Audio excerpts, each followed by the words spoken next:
Vamos hoy día a hacer nuestra última lección de este libro que hemos estado estudiando por varios meses, Victoria sobre el pecado y la tentación. Hemos estado estudiando las dos partes que conciernen este estudio. La primera parte que estudiamos, la mortificación del pecado de John Owen, que ya está completa en video. Nuestro hermano Jensel produjo, editó y subió ya todas las lecciones de la primera parte de este libro, que es la mortificación del pecado de John Owen. Entonces, si por alguna razón ustedes quisieran volver a ese estudio que comenzamos hace varios meses atrás, ya está completo en línea. Entonces, quizás usted diga, mira, me atrasé en algunas lecturas y quiero volver al tema de la mortificación del pecado porque me pareció importante. Voy a adquirir el libro quizás en Amazon si no lo tengo y voy a seguir la serie de estudio para comprender de forma más profunda qué es la mortificación del pecado. Y gradualmente también nuestro hermano Jensel va a ir subiendo las 8 lecciones, incluida esta, del tema de la tentación. Y quisiera comenzar hoy día, antes de poder cerrar esta lección, con una pregunta. Y puse ahí al principio de su hoja. Todos tienen esta hojita, ¿cierto? Si no la tienen, pueden levantar su mano y quizás... Ajá. Y ahí quizás el pastor Daniel le puede ayudar con alguna que está ahí. Entonces dice, si te advirtieran que va a suceder un desastre natural en las próximas horas, ¿qué medidas tomarías? Imagínense, les dicen que en una hora más va a haber un terremoto con epicentro en Louisville. O si estuviéramos en una ciudad con costa, les dice va a haber un maremoto. Y tuviéramos una hora, ¿qué haríamos en esa hora? Tengo una hora antes de que suceda, es un hecho, va a suceder. ¿Qué hacemos en esa hora? Prepararnos. ¿Cómo? Por arrepentirnos de lo que... Ok. Eso es la primera parte, eso es importante. Si todavía no se han arrepentido de su pecado y confiado en Cristo. Cuando agarra provisiones como comida. Ok. Guardo mis documentos, consigo provisiones. ¿Qué más hago? Le aviso a otros. ¿A quién le avisan? A mis amigos, a mi familia, Facebook. ¿Qué más hago si sé que va a haber un terremoto o un maremoto? Vamos en orden. Si quieren pueden ir levantando su manito y así va a ser un poquito más ordenado. Busco un lugar seguro. ¿Y por qué busco un lugar seguro? Ok, porque sí que el peligro está ahí. ¿Qué más hago? Busco un lugar seguro, consigo provisiones, oro a Dios que finalmente en su soberanía es quien nos va a cuidar. Confiar en el Señor y sus promesas. ¿Qué más? Bueno, buscar un lugar seguro donde no va a pasar esto, va a estar a millas. Ok, excelente punto. Me alejo, si sé que el epicentro va a ser aquí en Highview Español, justo aquí. Agarro el auto y salgo lo más lejos posible del epicentro porque sé que el desastre va a suceder aquí, justo aquí. Entonces, y me acordaba, una historia un poco lamentable y triste, pero en el año 2010, en Chile, hubo uno de los terremotos más grandes registrados en la historia. Chile tiene históricamente los terremotos más terribles de la historia de la humanidad.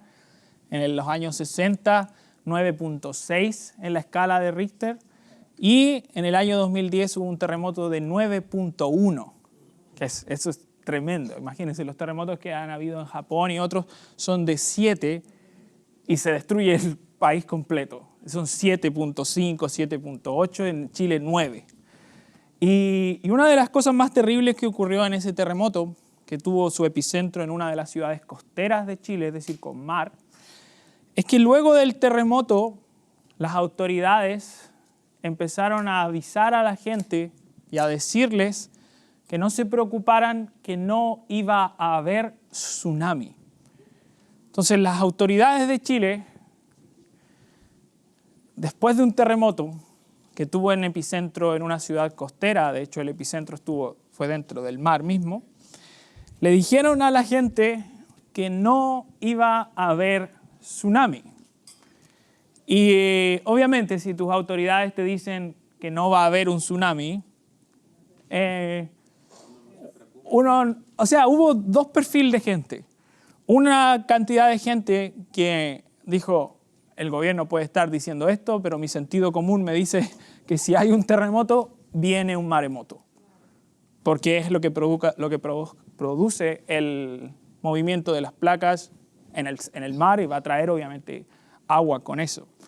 Y hubo otras personas que dijeron, bueno, si lo dice el gobierno, debe ser cierto. Deben tener buenos aparatos, deben tener buena tecnología y por lo tanto no va a pasar nada. Y lo triste y lo lamentable de esa situación es que la gente se quedó en sus casas y obviamente a las poquitas horas después el maremoto vino completamente. Entonces, ¿qué es lo lamentable de la situación? Que el mar y el desastre natural llegó cuando no estábamos preparados. El desastre natural llegó cuando no estábamos listos para enfrentar el desastre. Y me parecía una buena forma de empezar un cierre de una doctrina de la tentación, porque hay maremotos y terremotos espirituales en nuestra vida que están anunciados que van a suceder. Por tanto, si no estoy preparado, el desastre va a suceder. Es un hecho. Y es importante, al tiro te doy la palabra, es importante saber, cada vez que estemos estudiando la doctrina del pecado, la doctrina de la tentación, que los desastres van a venir. Y cuando me refiero a desastres, me refiero en el sentido de que van a venir tentaciones que quieren literalmente destruirnos y que pueden destruir, no en el sentido de destruir nuestra alma o perder nuestra salvación, pero sí destruir nuestro gozo, nuestra paz, nuestra comunión, nuestra relación con Dios. Y eso puede pasar, puede pasar. Y el problema es que si nosotros no tomamos en serio esta serie que estamos viendo, no solo porque sea la serie de escuela bíblica, sino que la serie en general, si no estamos pensando que la tentación es real, que el efecto de la caída es real en nuestros cuerpos, en nuestra carne, y si no tomamos en serio el efecto que puede tener en nosotros, vamos a ser igual que esa gente o igual que el gobierno que dicen no se preocupen, no va a suceder nada. Y la tragedia llega, obviamente, a la vida de muchos creyentes.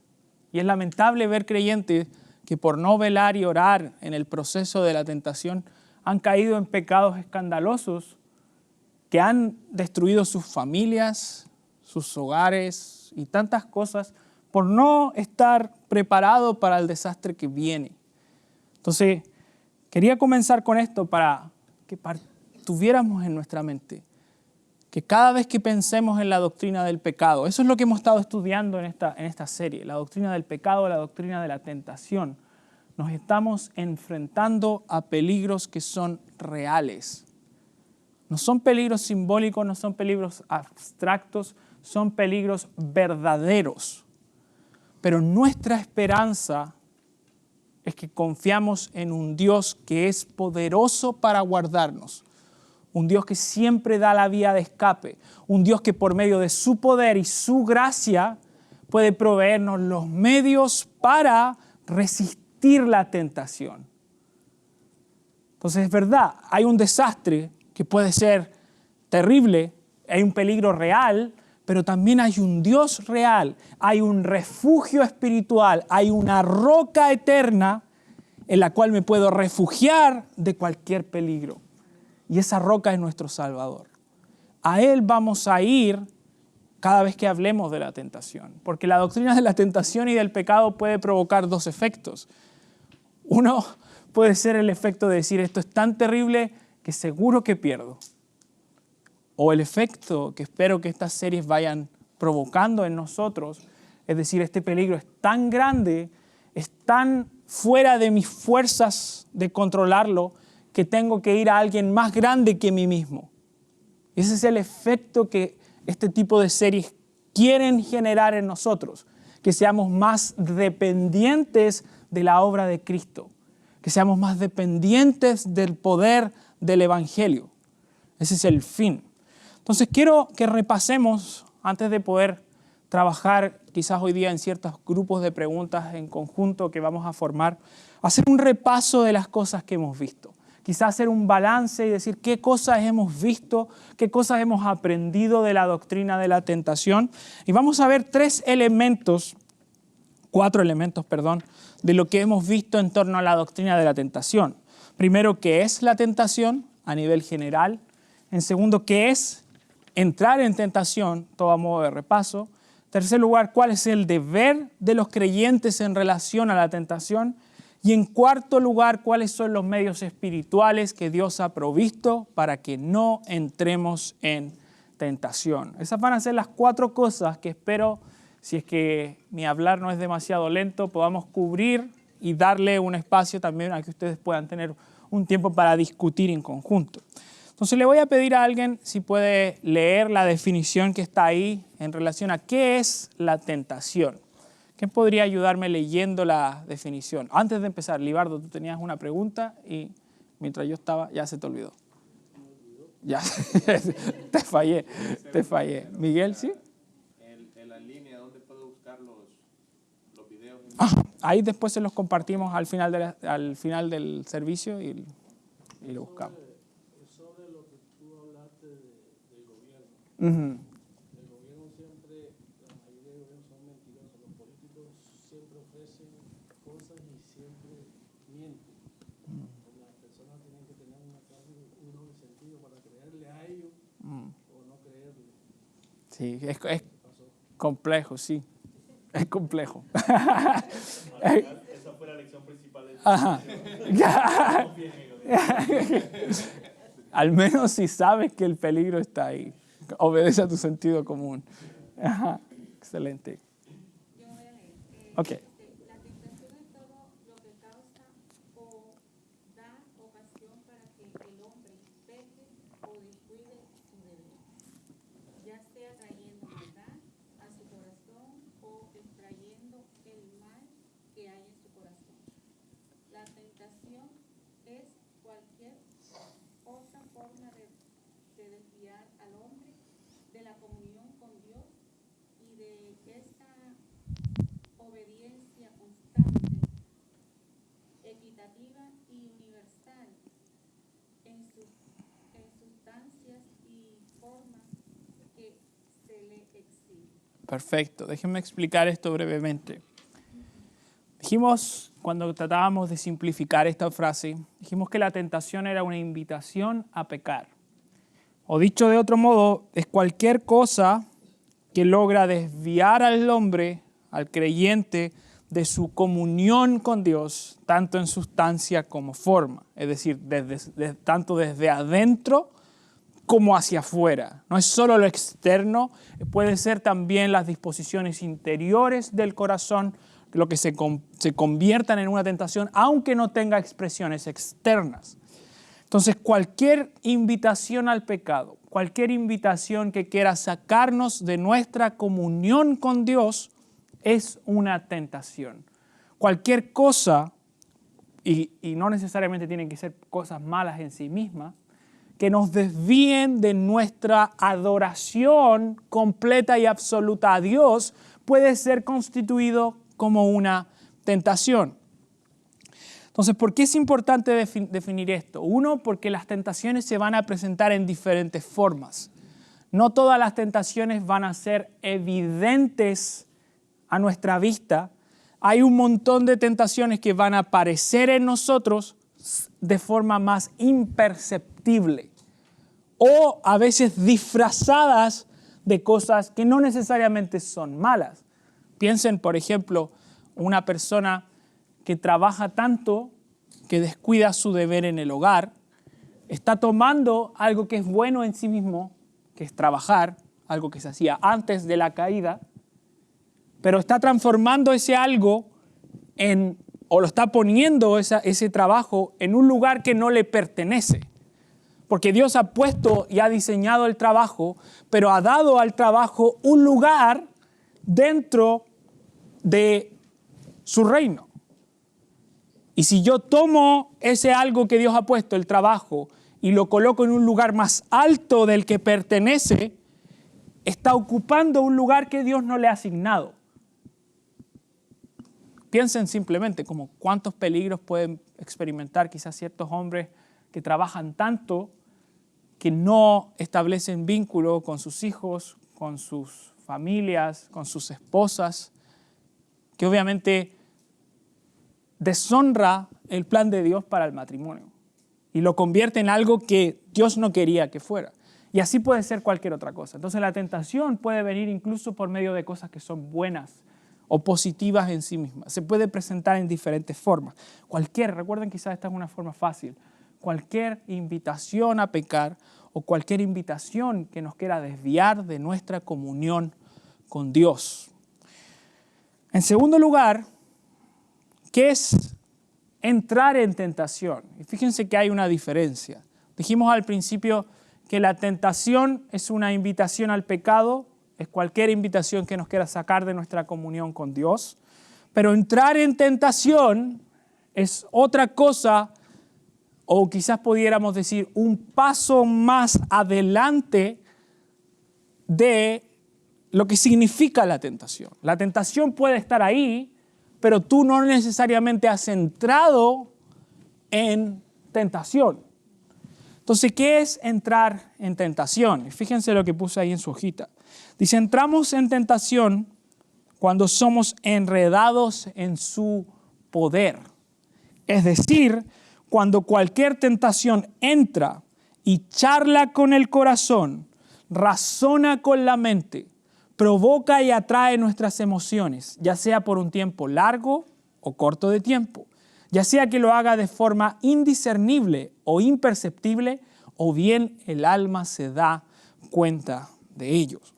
Entonces, ¿qué significa entrar en tentación? Entrar en tentación es cuando somos enredados en el poder de la tentación, y esa tentación, fíjense la frase que ocupa John Owen, entra y charla con el corazón, razona con la mente y provoca y atrae nuestras emociones. Fíjense qué interesante. La tentación charla con nuestro corazón. Y todos nosotros hemos pasado, si es que somos sinceros, por ese momento en nuestra mente donde la tentación está charlando aquí. Han experimentado eso, ¿no? La tentación charla con su mente, con su corazón, charla de una forma. Y el punto de la tentación es que te enreda.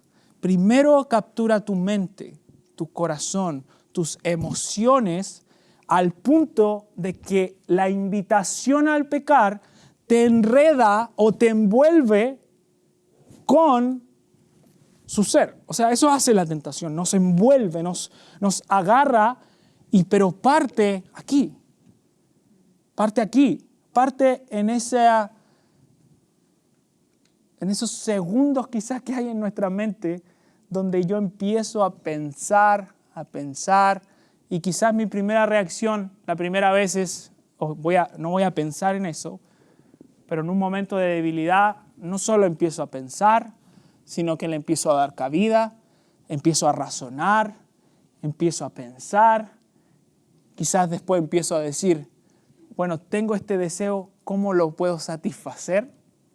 Tengo esta tentación y ahora ya no solo pienso en la tentación, ahora pienso cómo se puede satisfacer este deseo que estoy experimentando. Y ese es el tema, nuestro corazón empieza a dialogar con la tentación. Le abro mi corazón mi mente, mis emociones a la invitación al pecado. Entonces, imagínense una puerta, viene la tentación, toca, hasta ahí no, esta es la invitación solamente, hasta ahí. El aló. Pero el entrar en tentación es cuando yo vengo, abro la puerta, siento a la tentación en la sala de mi casa, le ofrezco un café, le ofrezco algo para comer y me siento a conversar con la tentación. Eso es entrar en tentación. Es porque ya no solo la tentación está llamando, porque la tentación va a llamar, pero yo le abro la puerta, lo siento en mi casa, lo baño, lo acuesto, lo arropo y lo dejo ahí, como invitado de honor en mi casa. Y lo visto y todo, y como que hasta lo cuido un poco. Pero establezco ese parámetro, dialogo con la tentación. Abro mi corazón. ¿Ibas a decir algo, Heidi? Y a veces, de tanto que te tienen envuelto, tú dices, no, esto no es pecado, lo ves normal. Literalmente. Eso lo razonando con la mente, como que empezamos a razonarlo. No, es normal, no es pecado, está bien, es razonable por mi situación. Y empezamos a creer sus mentiras. Ajá. Y ahí es donde damos la caída y viene el arrepentimiento. Exacto. Y quizás creo que el punto, y vamos a avanzar un poco antes, es que una vez que la tentación ya entró a la casa, que ya la vestí, que ya la alimenté, que ya lo cuidé, que ya lo recibí como un invitado de honor en la casa, salir de ahí y hacerlo salir de tu hogar es mucho más difícil que si le cierro la puerta y no le abro. Porque se dan cuenta que es mucho más difícil sacar a alguien que ya se ha instalado en tu hogar que no permitir que alguien entre. Hablando de eso, también la mayoría de veces la tentación no viene de una forma desagradable, ¿no? Ajá. Y por eso es justificable en ese sentido. Porque no va a venir de una forma en que digas, yo no quiero esto. Al contrario, lo invitas, lo bañas, ¿no? Porque digamos, si le pones, es un cachorrito bonito, ¿no? Ajá. Y en la mayoría de las veces, algunas veces que no, pero muchas veces pasa eso y por eso hay ese diálogo, ¿no? En el que puedes hacer esas cosas porque la tentación al principio luce bonito. Parece. ¿Pastor? Sí, básicamente para añadir o repetir lo que está diciendo, como yo pienso que el problema más grande que tenemos es que amamos el pecado. Y es en esa lucha de amor que debemos como librar la batalla para que nuestro corazón crezca en amor por el Señor y en desamor por el pecado. Amén. ¿Libardo? Y es en parte algo que nosotros nacimos con eso, Ujú. nos criamos, nos levantamos con eso, con ese pecado encima, muchos pecados encima, nos levantamos y la mayoría de nosotros que estamos en los caminos del Señor estamos tratando de evitar, apartándose uno de ese pecado, de esos pecados, que son muchos, que uno hacía anteriormente de venir al pie del Señor. Así es. Y quizás un poco como, vamos a avanzar un poco más adelante después en eso, pero las promesas del Evangelio son que hemos muerto al pecado. Que el pecado no se enseñoreará de nosotros porque no estáis bajo la ley, sino bajo la gracia. Nuestra promesa es que tenemos el Espíritu Santo. Entonces, es verdad, el enemigo es terrible, pero nosotros tenemos un aliado que es mucho más grande que nuestras tentaciones, mucho más grande que nuestros pecados, incluso que nuestra carne. Y esa creo que es nuestra esperanza. Y por último, fíjense lo que dice Owen ahí. Dice, tengan siempre presente el gran peligro que es para cualquier alma el entrar en tentación. Entonces, no solo es ese cachorrito, como decía el pastor Daniel, que se ve tierno, agradable, pero se ve tierno y agradable, pero es un cachorro asesino que devora hombres, literal. Ajá, les va a romper el sofá, va a hacer sus necesidades en la alfombra, va a ser un desastre. Es peligroso, es real.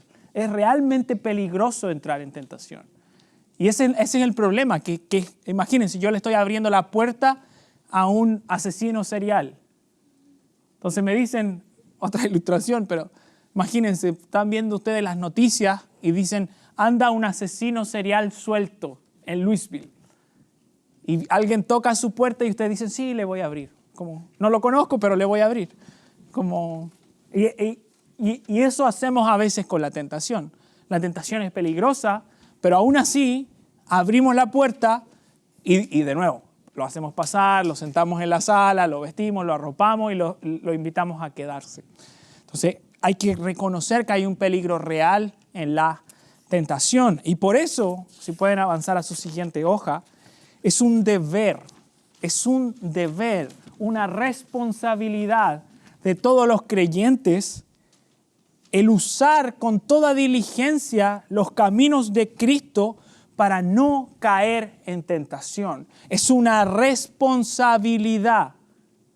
Es la responsabilidad. Si yo amo a Dios o amo a mi familia, no voy a permitir que el asesino entre en la casa. No le voy a abrir la puerta. ¿Por qué? Porque pone en peligro a todas las personas que están a mi alrededor. No solo a mí, pero a todas las personas que están a mi alrededor. Y eso es real en torno a la tentación. Cada vez que yo abro la puerta a la tentación, pongo en peligro mi vida en primer lugar y aparte la vida de todas las personas que me rodean.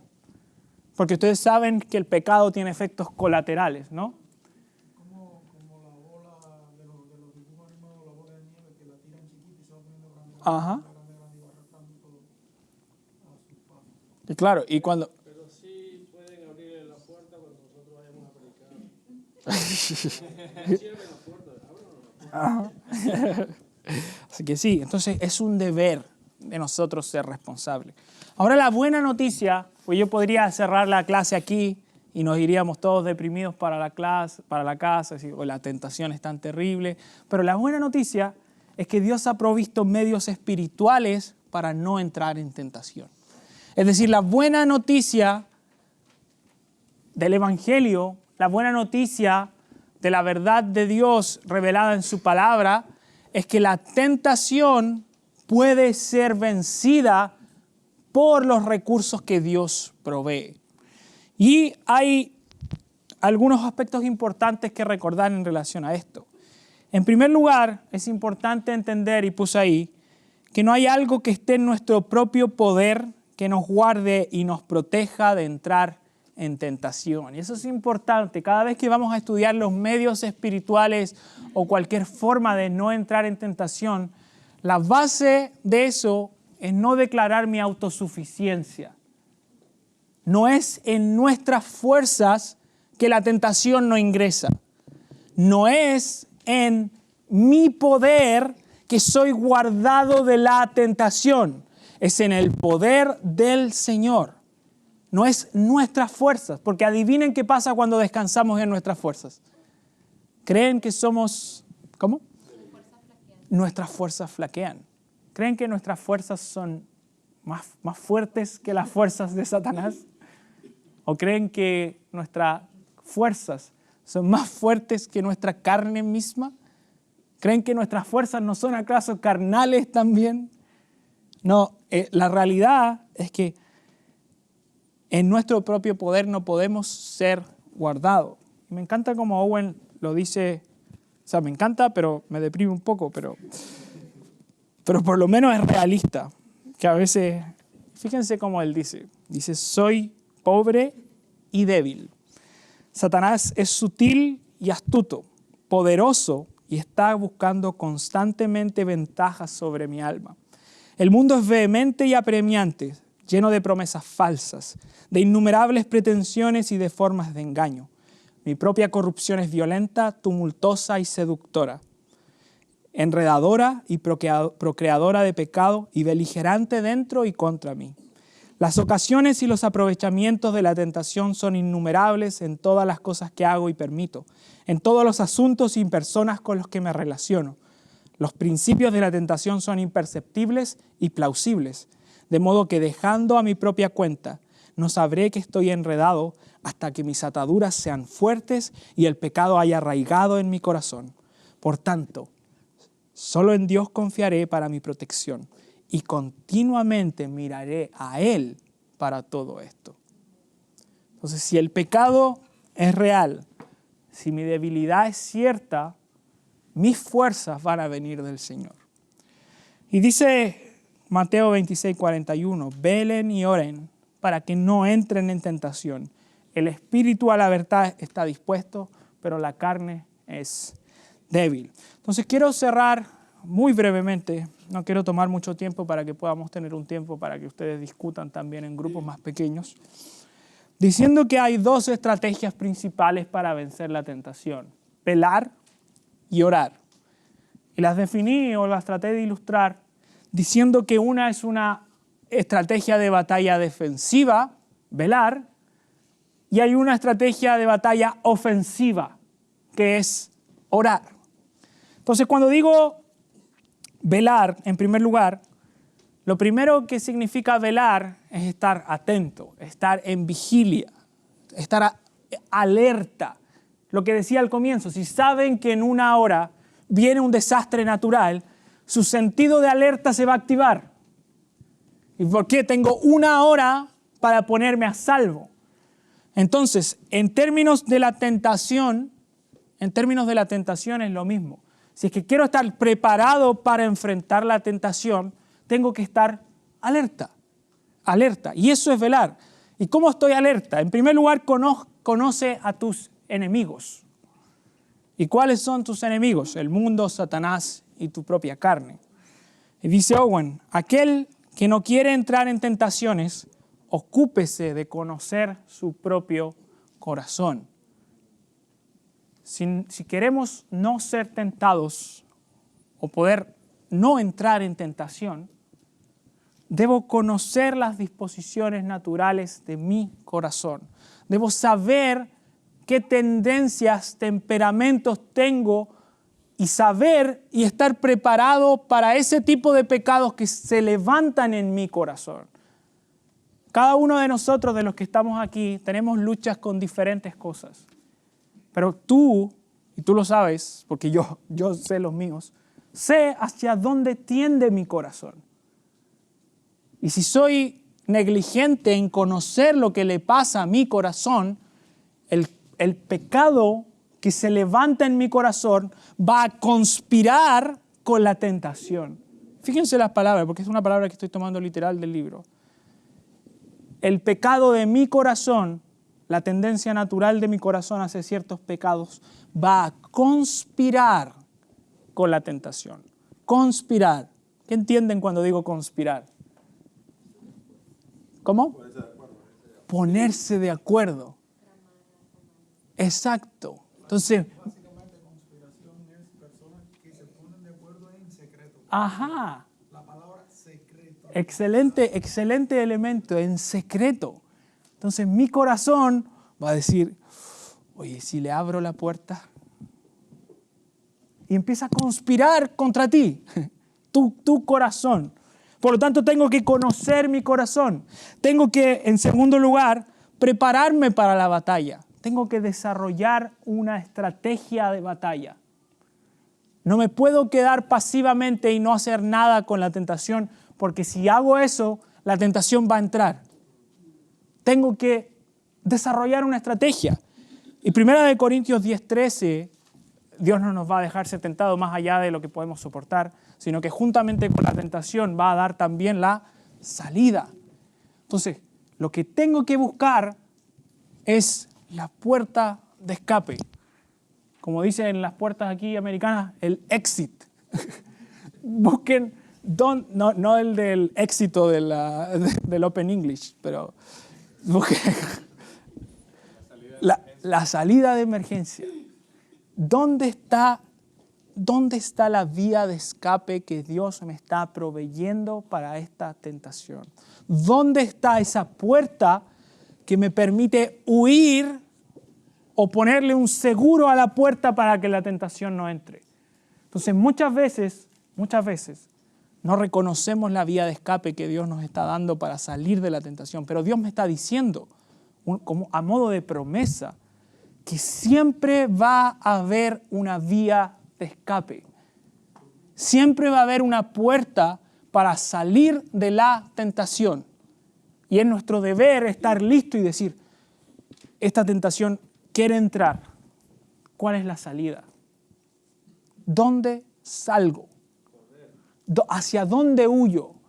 ¿A dónde? Fuerte y derecho ahí. No, y el punto no es corran despavoridos, es que a veces hay una puerta.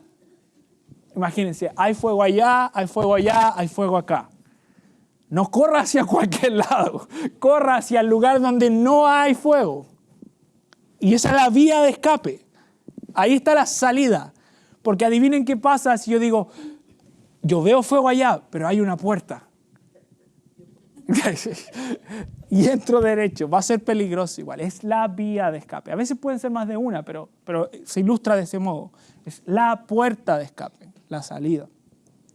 Planea tu vida. Y dice, almacena en tu corazón las provisiones del Evangelio para que sus almas sean un lugar protegido contra los asaltos. Guardemos las promesas del Evangelio en nuestro corazón cada vez que la tentación llame para poder identificar esa puerta de escape. Y en último lugar, y con esto cierro, hay una batalla ofensiva también, que está describida ahí como orar. Clama a Dios que no me dejes caer en tentación, sino líbrame del mal. Oremos diariamente para no entrar en tentación. Oremos al Señor diciendo, Señor, guárdame de cualquier circunstancia que haga que mi corazón se enrede con el pecado. Guárdame. Por eso es tan importante también la primera serie que vimos, que es la mortificación del pecado. Si hay un pecado que está arraigado en mi corazón y que todavía no lo he hecho morir, ese pecado va a conspirar constantemente. Por lo tanto, no es solo huir de la tentación, porque el desgraciado va a volver y va a volver y va a volver y va a volver hasta que lo mate. Por eso es tan importante la primera parte. Mortifiquen el pecado. Háganlo morir. Y si no entienden a lo que estoy refiriéndome, hay 10 series de esto en YouTube. Entonces, para que puedan ver después. Entonces, en segundo lugar, ejerciten su fe. Confíen en las promesas del Señor.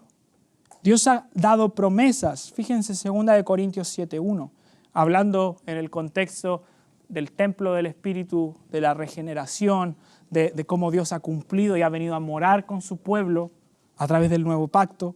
Dice, por tanto, amado, teniendo estas promesas, esta clase de promesas, el Espíritu Santo morando dentro nuestro, Dios residiendo en nosotros.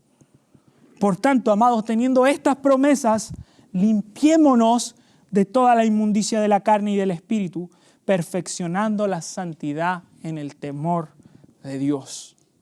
Segundo lugar, pues su divino poder nos ha concedido todo cuanto concierne a la vida de la piedad, mediante el verdadero conocimiento de aquel que nos llamó por su gloria y excelencia. Por ellas nos ha concedido sus preciosas y maravillosas promesas, a fin de que ustedes lleguen a ser partícipes de la naturaleza divina, habiendo escapado de la corrupción que hay en el mundo por causa de los malos deseos. Dios nos ha dado todos los recursos espirituales para que por medio de sus promesas, del poder de su evangelio, de su sangre, nos limpiemos de la corrupción que hay en nosotros y huyamos de la tentación.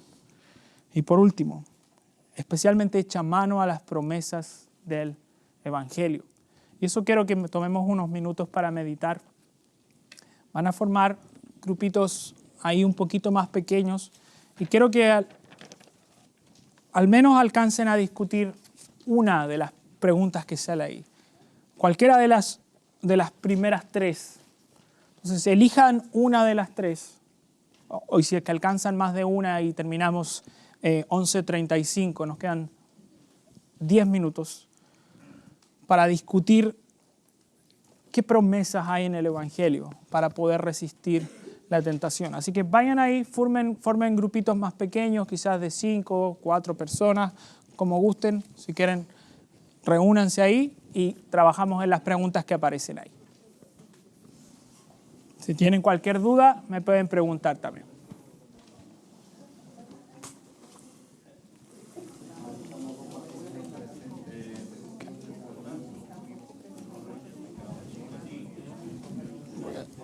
Voy a traer la Biblia.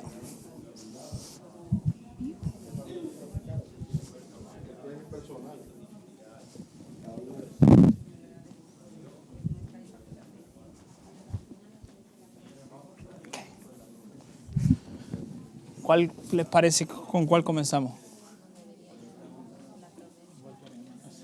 ¿La primera? Partamos en orden entonces. Vamos por el principio. Leamos el texto, por Romanos 6, 12 al 14. Por tanto, no reine el pecado en su cuerpo mortal, para que ustedes no obedezcan a sus lujurias, ni presenten los miembros de su cuerpo al pecado como instrumentos de iniquidad, sino preséntense ustedes mismos a Dios como vivos de entre los muertos, y sus miembros a Dios como instrumentos de justicia. Porque el pecado no tendrá dominio sobre ustedes, pues no están bajo la ley, sino bajo la gracia. Ahora dice, ¿cómo esta promesa nos debería ayudar a luchar contra la tentación?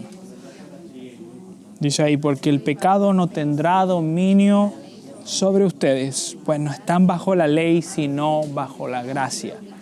¿Cómo esa promesa me ayuda a luchar contra la tentación?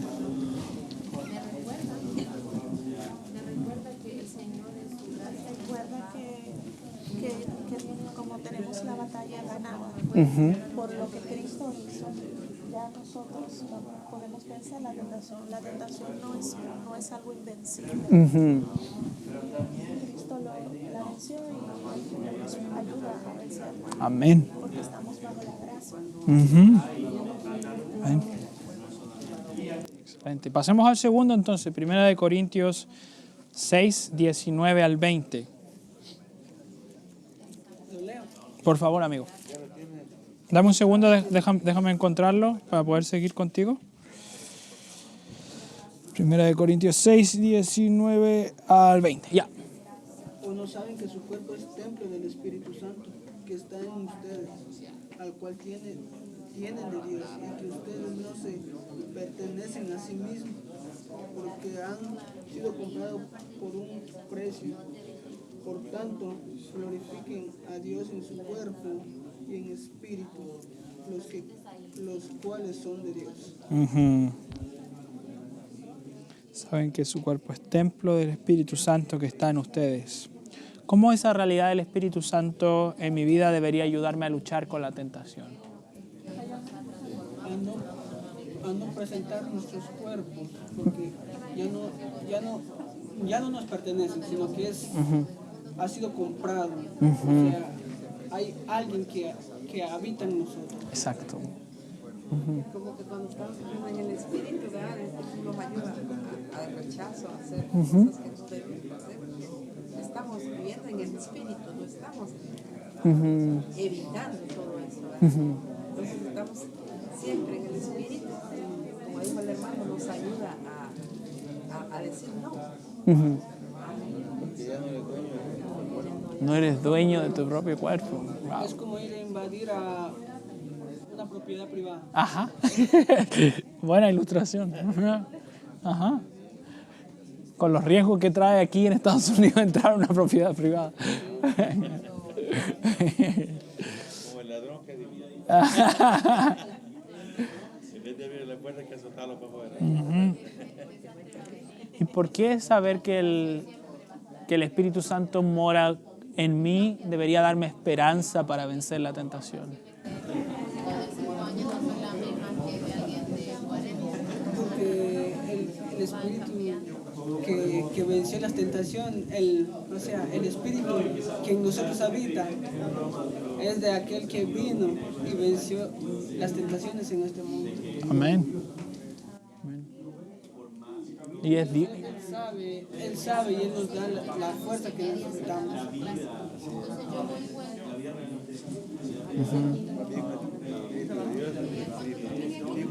Ajá. Uh-huh.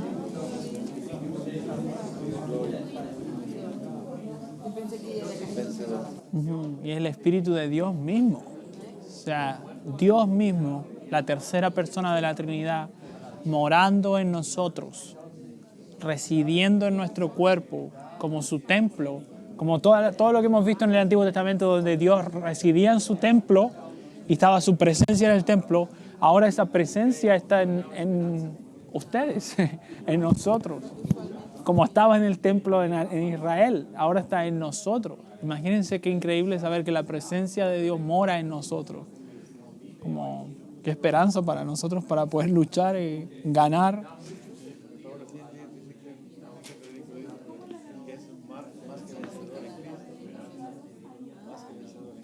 Amén.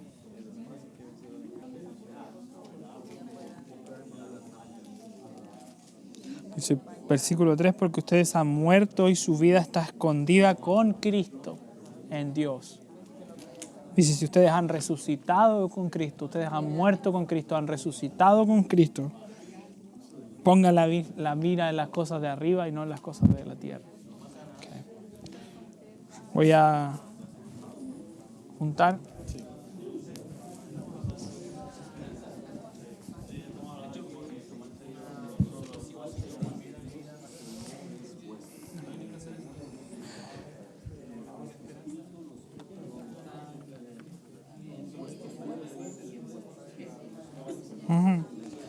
Ok, hermanos, estamos en la hora para ir cerrando. Sé que las discusiones deben haber estado muy enriquecedoras.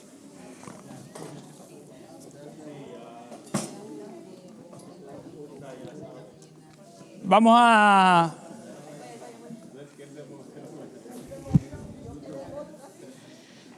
cerrar este tiempo tomando un momento para orar.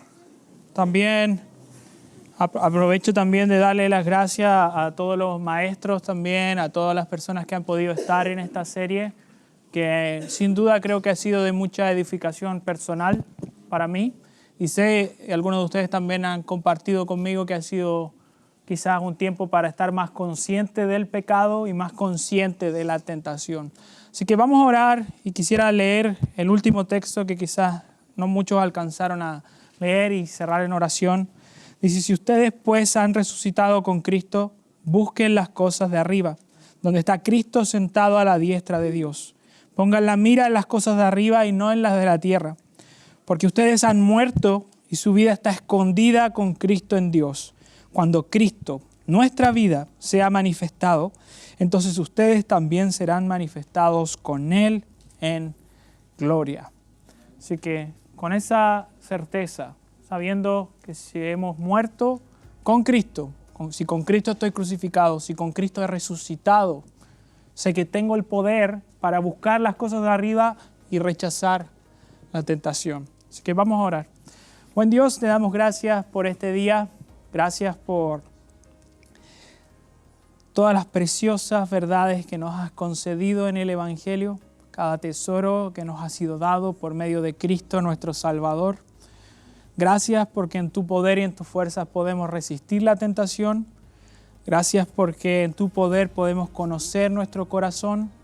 Gracias porque en tu poder podemos hallar victoria contra todo mal que nos ataque, Señor, porque tú eres más poderoso que el mundo, tú eres más poderoso que Satanás, tú eres más poderoso que el poder del pecado que hay en mí, Señor. Te agradezco porque todo eso que tenemos lo tenemos por medio de tu Hijo, que dio su vida por nosotros, que nos compró, que nos escogió antes de la fundación del mundo para que fuéramos santos y sin manchas delante de ti. Y queremos agradecerte, porque no lo merecíamos, pero tú lo quisiste así, tú has sido bueno y misericordioso con nosotros. Gracias por tu amor, por tu misericordia. Gracias porque tú resucitaste como una prueba, Señor, de la victoria sobre el pecado, de la victoria sobre Satanás. Y en esa victoria confiamos hoy, Señor. Gracias. En el nombre de Jesús. Amén.